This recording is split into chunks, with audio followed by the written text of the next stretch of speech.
ఓం నమో వెంకటేశాయ. జ్యోతిషరత్నాకరం ఛానల్కి స్వాగతం. ఈ వీడియోలో ఒక జాతకంలో లగ్నం యొక్క ప్రాముఖ్యత ఏంటి, లగ్నం నుంచి జాతకుడు ఎటువంటి విషయాల్ని తెలుసుకోవచ్చు,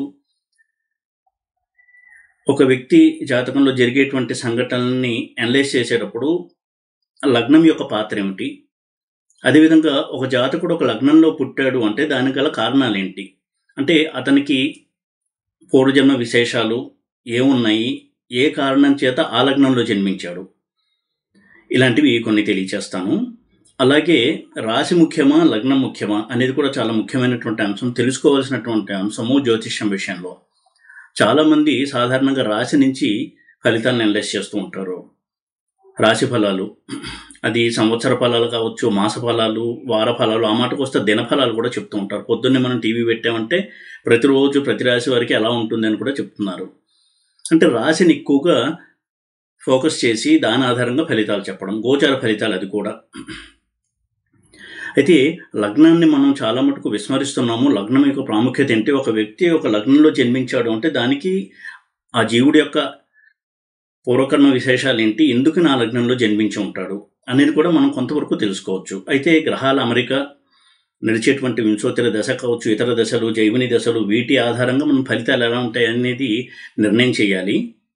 అయితే ఒక జాతకుడు, ఒక మనిషి ఒక లగ్నంలో జన్మించాడు అంటే దానికి కొంత కారణం అనేది ఉంది, దానికి ఆ లగ్నంలో జన్మించడానికి అనేది కూడా మనకు కొంతవరకు తెలుస్తుంది. ఇక లగ్నం అంటే ఏంటి, సూర్యుడి చుట్టూ కూడా భూమి ఇతర గ్రహాలు కూడా తిరుగుతూ ఉంటాయి. అయితే మనం చూస్తూ ఉంటాము సూర్యుడు రాశి మారాడని. మొన్న సంక్రాంతికి సూర్యుడు మకర రాశిలో ప్రవేశించాడు, తర్వాత కుంభరాశిలోకి వెళ్తాడు. అయితే టెక్నికల్గా ఆలోచించినట్టయితే నిజంగా సూర్యుడు రాశి మారతాడా, సూర్యుడు స్థిరంగా ఉంటాడు, భూమి తిరుగుతూ ఉంటుంది. అయితే జ్యోతిష శాస్త్రంలో చెప్పబడింది ఏంటి అంటే, భూమి నుంచి చూస్తున్నప్పుడు గ్రహాలు ఏ ఏ రాశుల్లో కనపడుతూ ఉంటాయో దాన్ని బట్టి ఫలితాన్ని చెప్పమన్నారు. అంటే మన భూమి యొక్క 30 డిగ్రీస్ 30 డిగ్రీల కనుక ప్రయాణం చేసినట్టయితే సూర్యుడు ఇంకొక రాశిలో కనపడుతూ ఉంటాడు. అది మనం సూర్యుడు రాశి మారాడు అని అంటాము. ఏదేమైనప్పటికీ కూడా ఈ విధంగా గ్రహాల యొక్క అమరిక అంతా కూడా భూమి నుంచి అతను ఉన్నటువంటి చోటు నుంచి చూడటము.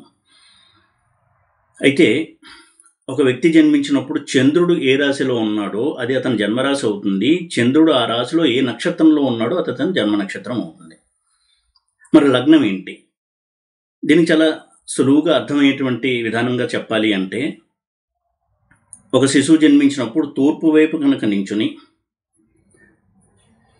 అంతరిక్షంలోకి చూసినట్టయితే ఏ రాశి కనపడుతూ ఉంటుందో అది అతని జన్మలగ్నం. ఆ లగ్నం అనేది ఆ రాశిలో ఉంది అని. అంటే చంద్రుడు రాశిలో ఉండడం కంటే ఆ జీవుడు, ఆ శిశువు, ఆ మనిషి ఆ రాశిలో ఉండడం అనేది చాలా ముఖ్యమైనది, అదే లగ్నము.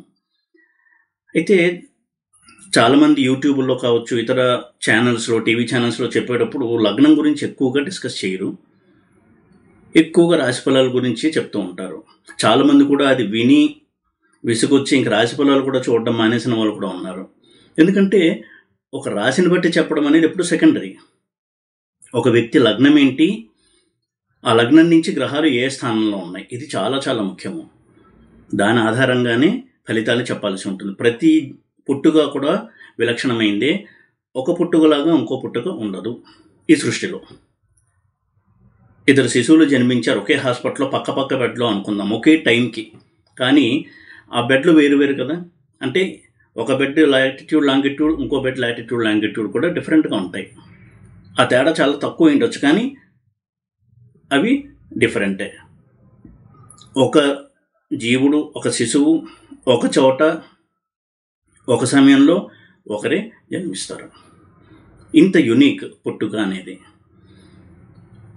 అందుకే ఇటువంటి అనాలిసిస్ చేసేటప్పుడు లగ్నాన్ని మనం పరిగణలోకి తీసుకోవాలి.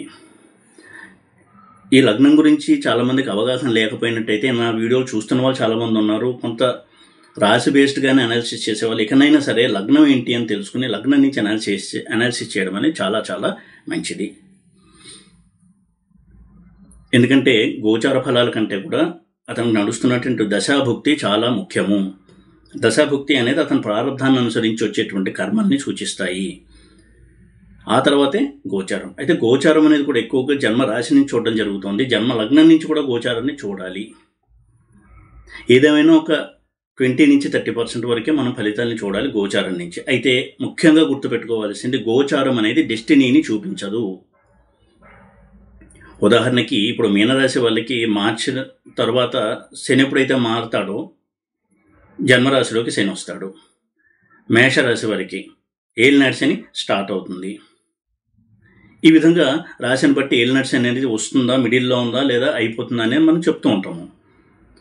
మకర రాశి వారికి ఏలినాటి శని అయిపోతుంది. అయితే అందరు మకర రాశి వాళ్ళకి అలాగే ఫలితాలు ఉంటాయంటూ ఉండవు. ఎందుకంటే వారి లగ్నము, వారి యొక్క దశ, అంతర్దశ వీటిని బట్టి ఫలితాలు ఉంటాయి. ఇక లగ్నం విషయానికి వచ్చినట్టయితే ఒక వ్యక్తి ఒక లగ్నంలో జన్మించాడు అంటే దానికి కొంత కారణం ఉంటుంది. ఎందుకంటే ప్రతి రాశికి కూడా కొన్ని లక్షణాలు ఉంటాయి. లగ్నం మేషంలో ఉన్నప్పుడు జన్మించిన వారి లక్షణాలు ఒకలాగా ఉంటాయి. వృషభంలో ఉన్నప్పుడు జన్మించిన వారి లక్షణాలు ఒకలా ఉంటాయి. మిథున లగ్న జాతకుల లక్షణాలు ఒకలాగా ఉంటాయి. అంటే వారి యొక్క మానసికపరమైన లక్షణాలు, శారీరక లక్షణాలు అందరూ మోసపోస్తున్నట్టుగా ఒకలా ఉండకపోయినప్పటికీ కొంత ఇండికేషన్స్ అనేవి ఉంటాయి. ఈ విధంగా చూసినప్పుడు ఒక లగ్నంలో ఒక జాతకుడు జన్మించాడు అంటే అతని పూర్వకర్మ ఆధారంగా ఎందుకు ఆ లగ్నంలో జన్మించాల్సి వచ్చింది అనేది కూడా మనకు కొంతవరకు క్లూ అనేది ఉంటుంది. ఉదాహరణకి ఒక లగ్నంకి 7వ ఇల్లు, ప్రతి స్థానానికి 7వ ఇల్లు అనేది ఆ స్థానం యొక్క స్ట్రగుల్ని సూచించేటువంటి స్థానము. మండేన్ ఆస్ట్రాలజీ అంటాం. అంటే ప్రపంచంలో విషయాలు సూచించేటువంటి ఆస్ట్రాలజీ. దాంట్లో 7వ స్థానాన్ని యుద్ధ స్థానంగా చెప్పారు. వ్యక్తిగత జాతకాల్లో చూసినప్పుడు కూడా 7వ స్థానము అనేది ప్రత్యర్థి యొక్క స్థానము.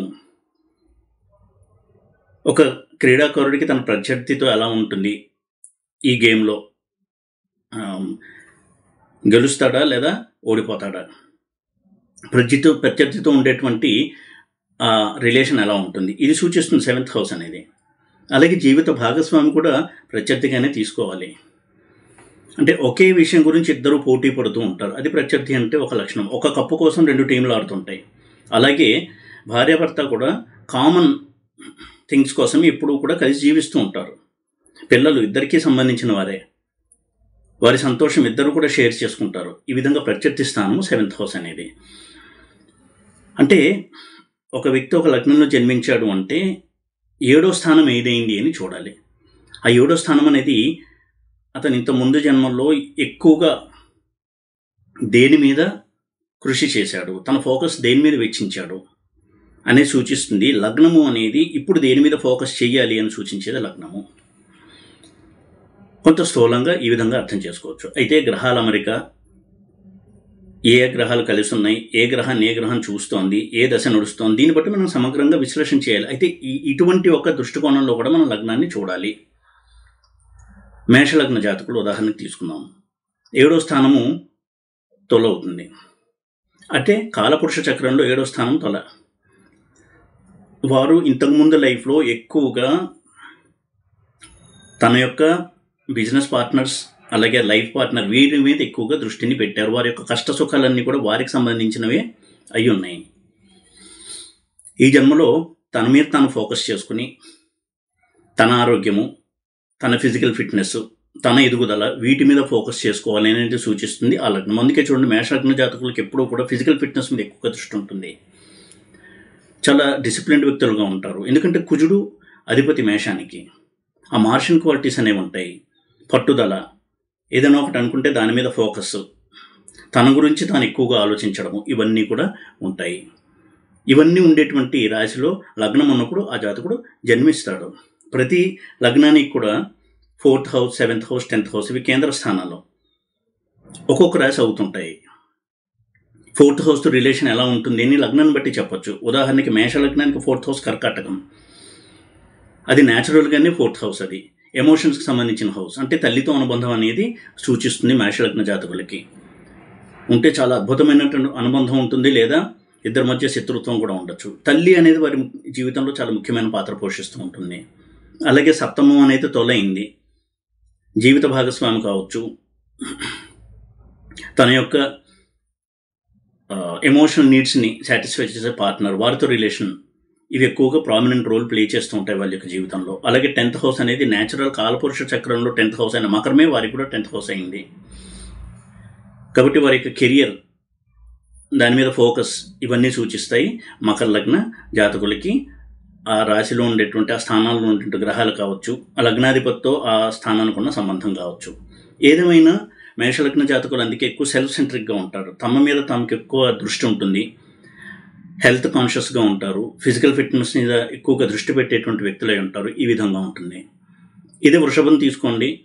7th హౌస్ అనేది వృశ్చికమైంది. ఇది కాలపురుష చక్రంలో 8th హౌస్. ఇది అంటే ఇంతకుముందు జన్మల్లో వారు ఎక్కువగా కొంతవరకు ఆధ్యాత్మిక సాధన కావచ్చు, రీసెర్చ్ కావచ్చు, లేదా నేర పరిశోధన, ఇటువంటి వాటిలో ఎక్కువగా టైం స్పెండ్ చేసి తమను గురించి తాము పట్టించుకోలేదు, తన ఫ్యామిలీని గురించి పట్టించుకోలేదు, విస్మరించారు. తన ఫ్యామిలీని విస్మరించకుండా దాని మీద ఫోకస్ ఎక్కువ పెట్టాలి అనేది వృషభ లగ్నం అనేది సూచిస్తుంది.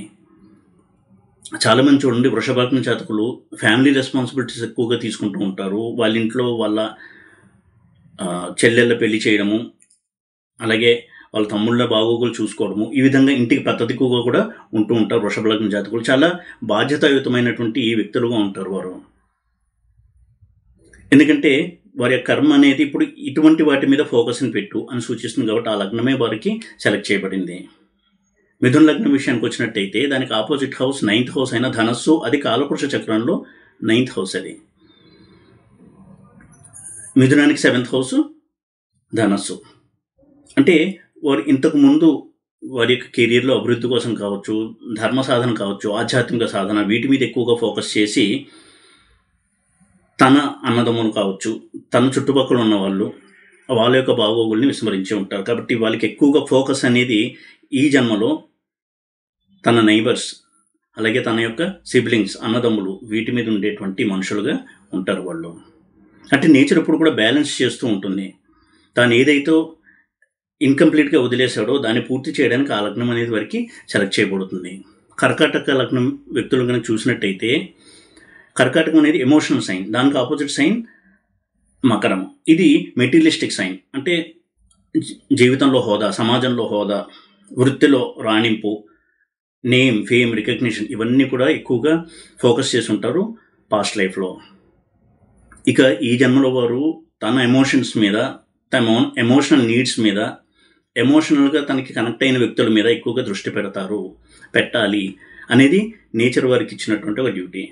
అందుకే కర్కాటక లగ్నం వ్యక్తులు ఎప్పుడూ కూడా మెటీరియలిస్టిక్ గెయిన్స్ కంటే కూడా, అంటే బాగా డబ్బు సంపాదించేయాలి, కోట్లు సంపాదించాలి, సమాజంలో హోదా రావాలి, ఇటువంటి వాటి కంటే కూడా జనరల్గా తన ఎమోషన్స్ మీద ఎక్కువగా ఫోకస్ చేస్తూ ఉంటారు. వారికి వచ్చిన కష్టాలన్నీ కూడా ఎమోషన్స్ వల్లే. ఎమోషన్స్ అనేది వారికి ఎక్కువగా మేజర్ రోల్ ప్లే చేస్తుంది వారి యొక్క లైఫ్లో.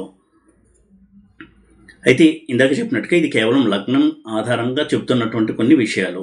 ఎప్పుడు కూడా కంప్లీట్ చార్ట్ అనేది చూసి తీరాలి. బట్ లగ్నాన్ని ఈ విధంగా కూడా మనం అర్థం చేసుకోవాలని చెప్పడమే ఈ వీడియోలో నేను చేస్తున్నటువంటి ఒక చిన్న ప్రయత్నం. ఇక సింహలగ్న జాతకుల విషయానికి వచ్చినట్టయితే వారు చూడండి ఎప్పుడు సెల్ఫ్ సెంట్రిక్గా ఉంటారు. తన సుఖము, తను ఎలాగ పేరు తెచ్చుకోవాలి, ఎలాగ లైమ్ లైట్లోకి రావాలి, వారికి ఇంకొకరి కింద పనిచేయడం ఇష్టం ఉండదు, ఆత్మవిశ్వాసం ఎక్కువగా ఉంటుంది, ఒక్కొక్కసారి ఫాల్స్ ఈగో కూడా ఉంటుంది. దానికి ఆపోజిట్ సైన్ కుంభం. ఇది కాలపురుష చక్రంలో 11th హౌస్.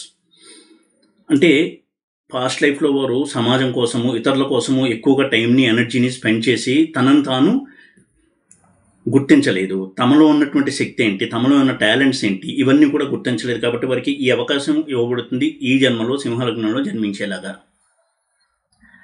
సింహలగ్న జాతకులకి ఎంత కాదన్నా అది కాలపురుష చక్రంలో 5th హౌస్ కాబట్టి కొంత ఆర్టిస్టిక్ టాలెంట్ అనేది ఉంటుంది. దాని మీద దృష్టి పెట్టుకోవాలి వాళ్ళు. ఎప్పుడైతే తమలోని ఆర్టిస్టిక్ టాలెంట్ని గుర్తించి పైకి తీసుకురావడానికి ట్రై చేస్తారో వాళ్ళు ముందు చాలా తృప్తిగా ఉంటారు. దానివల్ల వారికి సమాజంలో ఒక గుర్తింపు కూడా వచ్చేటువంటి అవకాశం ఉంటుంది. ఏదేమైనా తన మీద తాను దృష్టి పెట్టుకుని తనను తాను ఇంప్రూవ్ చేసుకోవడానికి ఒక అవకాశం ఇవ్వబడుతుంది ఈ జన్మలో సింహలగ్నంలో జన్మించారు అంటే. ఇక కన్యాలగ్నంలో జన్మించారంటే అర్థము, ఈ కన్యాలగ్నము కాలపురుష చక్రంలో 6th హౌస్. అంటే ఎక్కువగా హెల్త్ మీద దృష్టి పెట్టు, నీ బాడీ మీద దృష్టి పెట్టు. ఏమైనా ఒబేసిటీ వస్తుందా, స్థూలకాయం ఏమన్నా వస్తుందా చూసుకొని, ఆహార అలవాట్లు, అలాగే నీ యొక్క తెలివితేటలు, నీ యొక్క నైపుణ్యము అవి ఉపయోగించి జీవితంలో ఎంత పైకి రాగలవు అనేది ఫోకస్ చెయ్యి అనేది కన్యా లగ్నం యొక్క ఉద్దేశము. దానికి ఆపోజిట్ హౌస్ మీనము, అది కాలపురుష చక్రంలో 12th హౌస్. అంటే చారిటీ, దాన ధర్మాలు, పరోపకారము ఇవన్నీ కూడా ఎక్కువ చేసి ఉండొచ్చు పాస్ట్ లైఫ్లో. ఈ జన్మలో నీ గురించి నువ్వు ధ్యాస ఎక్కువగా పెట్టుకో, నిన్ను నువ్వు తెలుసుకో, నిన్ను నువ్వు ఇంప్రూవ్ చేసుకో, నీ హెల్త్ నువ్వు ముందు కాపాడుకో. ఈ విధమైనటువంటి ఒక డైరెక్షన్ ఇస్తుంది ఆ లగ్నము. తులా లగ్నం విషయానికి వచ్చినట్టయితే కాలపురుష చక్రంలో 7th హౌస్ అది. తులా లగ్నానికి ఆపోజిట్ హౌస్ మేషలగ్నం, మేషరాశి. అంటే అర్థం ఏంటంటే పాస్ట్ లైఫ్లో తన గురించి తాను ఎక్కువగా ఫోకస్ చేయడము, తన స్వార్థం కోసమే ఆలోచించడము, చుట్టూ ఉన్న వారిని విస్మరించడము, చివరికి తన ఫ్యామిలీ మెంబర్స్ని కూడా పట్టించుకోకపోవడము, తన వృత్తిలో బిజీ అయిపోయి ఇటువంటి లైఫ్కి లీడ్ చేస్తుంటే ఈ జన్మలో వరకు ఒక అవకాశం ఇవ్వబడుతుంది తులా లగ్నంలో జన్మించడానికి. అందుకే తులా లగ్న జాతకులు ఎప్పుడూ కూడా తన పరివారాన్ని పట్టించుకుంటూ ఉంటారు. వారు చాలా ఆర్టిస్టిక్ వ్యక్తులుగా ఉంటారు, స్నేహాన్ని కోరుకునే వ్యక్తులుగా ఉంటారు, మంచి మనసున్న వ్యక్తులుగా ఉంటారు. సాధారణంగా తులా లగ్న జాతకులు ఎక్కువగా మంచి స్వభావము, మృదు స్వభావం అనే వ్యక్తులుగా ఉండేటువంటి వ్యక్తులై ఉంటారు. ఈ విధంగా ఒక ఆపర్చునిటీ అనేది ఇవ్వబడుతుంది ఆ లగ్నంలో జన్మించడం ద్వారా. ఇక వృశ్చికం విషయానికి వచ్చినట్టయితే వృశ్చికం అనేది కాలపురుష చక్రంలో 8th హౌస్. అలాగే దానికి ఆపోజిట్ హౌస్ వృషభం, అది ఫ్యామిలీకి సంబంధించిన హౌస్. కాలపురుష చక్రంలో 2nd హౌస్ అది. వృశ్చిక లగ్న జాతకుల స్పెషాలిటీ ఏమిటి అంటే వారు ఎక్కువగా తనని గురించి తాను తెలుసుకోవడము, తన విషయాలు, అందులోనూ తనలో ఉన్నటువంటి వీక్నెస్ ఏంటి, స్ట్రెంత్ ఏంటి, మైనస్ ఏంటి, ప్లస్ ఏంటి, దీని గురించి ఎక్కువగా ఆలోచన చేసి సరిదిద్దుకునే ప్రయత్నం చెయ్యాలి. ఎందుకంటే ఇంతకుముందు లైఫ్లో అంతా తన పరివారం కోసము, తన చుట్టూ ఉన్న వాళ్ళ కోసము, బంధువుల కోసము ఎక్కువగా టైంని స్పెండ్ చేసి ఉంటారు. తన గురించి తాను పట్టించుకుని ఉండరు. తన అభివృద్ధి, తన యొక్క ఎదుగుదల, తనను తను మెరుగుపరుచుకోవడము, ఇటువంటి వాటి మీద ఒక ప్రయత్నాన్ని చేయమని చెప్పడమే వృశ్చిక లగ్నంలో జన్మించడం వెనక ఉండేటువంటి ఒక ఉద్దేశంగా చూడొచ్చు. అలాగే ధను లగ్న జాతకులు ధనసుకు ఆపోజిట్ మిథునం. అంటే పాస్ట్ లైఫ్లో వారు ఎక్కువగా కూడా తన సోదరులు, అన్నదమ్ములు, అక్క చెల్లెలు వీరి గురించి జీవితం అంతా కూడా వెచ్చించి ఉండొచ్చు. వారిని చదివించడము, పెళ్ళిళ్ళు చేయడము, ఈ విధంగా అన్ని బాధ్యతలు వారే తీసుకుని ఉండొచ్చు. తనను తాను కొంతవరకు మర్చిపోయి తన గురించి తాను ఎక్కువగా పట్టించుకోకుండా. అయితే ఈ జన్మలో చూడండి వారికి సహజంగానే కొంత ఆధ్యాత్మిక చింతన, జ్ఞానం అనేది వారికి ఇంట్రెస్టింగ్ సబ్జెక్ట్. అది ఎప్పుడు కూడా జ్ఞాన సముపార్జన చేస్తూ ఉంటారు. వారు డిగ్రీ ఏది చేసినప్పటికీ కూడా అన్ని విషయాల్ని తెలుసుకుందాము, గురువుల్ని సేవిద్దాము, కొన్ని మంచి విషయాలు నేర్చుకుందాము, ఇలాంటి తాపత్రయాలనే ఉంటాయి. దైవభక్తి ఉంటుంది.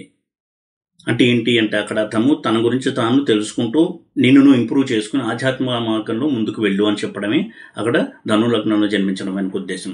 మకర లగ్నం విషయానికి వచ్చినట్టయితే మకర లగ్నానికి ఆపోజిట్ హౌస్ కర్కాటకం, అది ఎమోషనల్ హౌస్.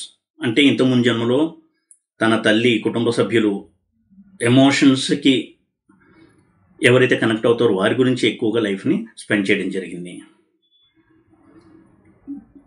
పాస్ట్ లైఫ్లో వారి యొక్క కష్ట సుఖాలన్నీ కూడా ఎమోషన్స్ వల్లనే వచ్చినవి ఉంటాయి. అయితే ఈ జన్మలో వారు మకర లగ్నంలో జన్మించారంటే అర్థము, మకరము అంటే మెటీరియలిస్టిక్ సైన్, హోదా, పలుకుబడి, ఒక name and fame, popularity, power, authority ఇవన్నీ సూచించే హౌస్.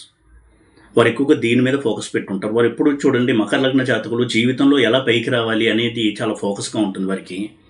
దైవభక్తి అన్నీ ఉన్నప్పటికీ కూడా వారి యొక్క స్వయం కృషిని వారు ఎక్కువగా నమ్ముకుంటూ ఉంటారు. ఇటువంటి సూచన ఇస్తుంది మకర లగ్నంలో జన్మించాము అంటే. కుంభలగ్నం విషయానికి వచ్చినట్టయితే కుంభలగ్నానికి ఆపోజిట్ హౌస్ సింహం. అంటే ఇంతకుముందు జన్మలో తన గురించే తను ఎక్కువగా ఆలోచించి చుట్టుపక్కల వాళ్ళని పట్టించుకోకపోవడం, తన హోదా, తన యొక్క పలుకుబడి, తన సోషల్ స్టేటస్, తను మంచి అధికారంలో ఉండాలి లేదా పొలిటికల్ పవర్లో ఉండాలి, దీని గురించి ఎక్కువ సమయాన్ని కేటాయించారు. ఈ జన్మలో వారు తన చుట్టూ ఉన్న వాళ్ళ కోసం మేలుని కోరుకోవడము. అదేవిధంగా కుంభము అంటే జ్ఞానానికి సంబంధించినటువంటి రాశి. అది కొంతవరకు జీవితంలో ఏది ఎంత అవసరమో అని తెలుసుకుని జీవితాన్ని ఒక నియమబద్ధమైనటువంటి మార్గంలో పెట్టుకోవడము, ఇవన్నీ సూచిస్తుంది కుంభలగ్నం అనేది. కుంభలగ్న జాతకులు చూడండి ఎప్పుడు కూడా మంచి ప్రొఫెసర్స్, టీచర్స్ అయి ఉంటారు. జ్ఞానాన్ని బోధించే వ్యక్తులుగా ఉంటారు వీళ్ళు. ఇక మీనలగ్నం విషయానికి వచ్చినట్టయితే మీనలగ్నంకి ఆపోజిట్ హౌస్ కన్య. ఇది న్యాచురల్ 6th హౌస్ కూడా, కాలపురుష చక్రంలో 6th హౌస్ ఇది. అది ఆపోజిట్ హౌస్ అవుతుంది మీనానికి. అంటే ఇంతకుముందు జన్మల్లో ఎక్కువగా రుణబాధలు కావచ్చు, అనారోగ్య సమస్యలు, వీటి వలన ఎక్కువగా ఇబ్బందులను ఎదుర్కొని జీవితంలో మేజర్ పార్ట్ దానికే ఖర్చు అయిపోవడము, బంధువులతో సమస్యలు. 6th హౌస్ అనేది బంధువులను సూచిస్తుంది. బంధువులతో రుణము, వారితో సంతోషాలు, వారితో కొట్లాటలు, వారితో బాధలు, వారితో అవమానాలు, ఇవే ఎక్కువగా గడిచే వారి యొక్క లైఫ్లో.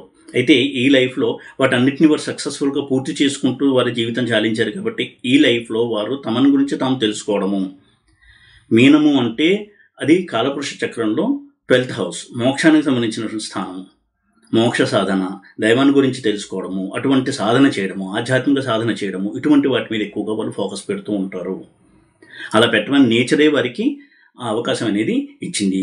ఎప్పుడైనా సరే ఒక వ్యక్తి కొన్నాళ్ళు కష్టపడి ఏదైనా సాధించాలని చాలా కష్టపడి చిత్తశుద్ధితో ప్రయత్నం చేస్తాడో ఆ జన్మలో అతనికి ఆ ఫలితం రావచ్చు. ఒకవేళ రానట్టయితే తర్వాత జన్మలో తప్పకుండా ప్రకృతి, నేచర్ అనేది వారికి ఆ రిజల్ట్ అనేది ఇస్తుంది.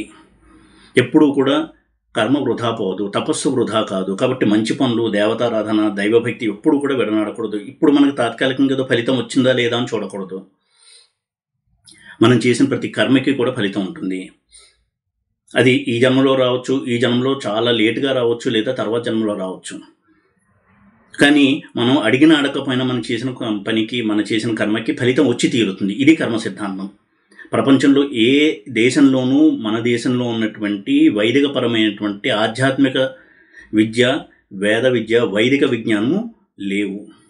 ఒక భారతదేశంలో ఋషులు మాత్రమే తనను గురించి తాను తెలుసుకుని పరమోత్కృష్టమైనటువంటి ఆ పరమేశ్వర సన్నిధానానికి, ఆ పరమాత్మ యొక్క సన్నిధానానికి ఎలా చేరుకోవాలో చెప్పేటువంటి జ్ఞానాన్ని ఇచ్చారు మన భారతీయ ఋషులు. భారతదేశంలో జన్మించినందుకు మనం గర్వపడాలి. మిగతా దేశాలు ఎవరికి కూడా ఇంత డీప్ కాన్సెప్ట్స్ లేవు.